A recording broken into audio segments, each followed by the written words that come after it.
I was standing in the starting area. I was stomping my feet to keep the blood flow to my legs. My heart was pumped with adrenaline. My coach was on my right side. I remember him saying things like, he was keeping me pumped up. I remember him saying, "You're a winner, you got this, you trained for this, you can do this." ESPN was on my left side. They were zoomed in on my face really close. I remember I just kept stomping my feet faster and faster, and I was staring at the course ahead of me. I was super focused. And then I heard the starter say, "Racer ready." As he said "racer ready," I shook my head, stomped my feet a couple more times, and he started the countdown. 3, 2, 1, go. And I was off. I remember absolutely nothing about that run until I crossed the finish line with one hand in the air. It was a cold winter day in March. In fact, it was even snowing and windy outside. But when I crossed the finish line, I remember feeling hot because I was so pumped with adrenaline and endorphins. I just felt good, I felt warm. When I was in the finish area, ESPN was back in my face really close. I remember showing off my goggles and showing off my ski poles to give a shout out to my sponsors on national television.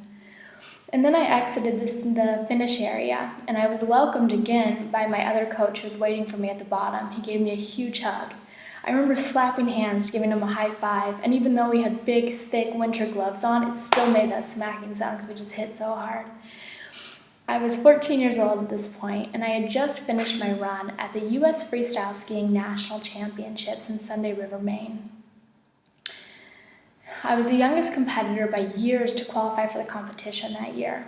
For me, this had been the pinnacle of my hard work and my dedicated training.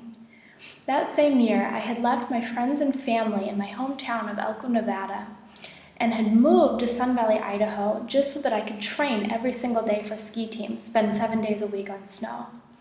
The summer before, I had spent in New Zealand because the seasons are opposite, so I spent my summer at their winter skiing every day, just training as hard as I possibly could. So for me, qualifying for national championships was the pinnacle of my year. I didn't even come close to winning national championships that year, to be honest, but I did make a name for myself.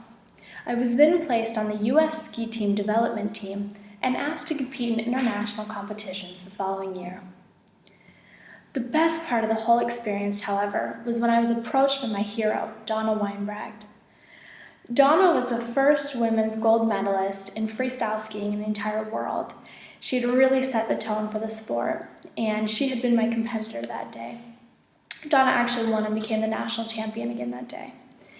And after the awards ceremony, I remember her coming up to me in the lodge, and she actually approached me, and she told me I had done such a good job and that I was a future champion too.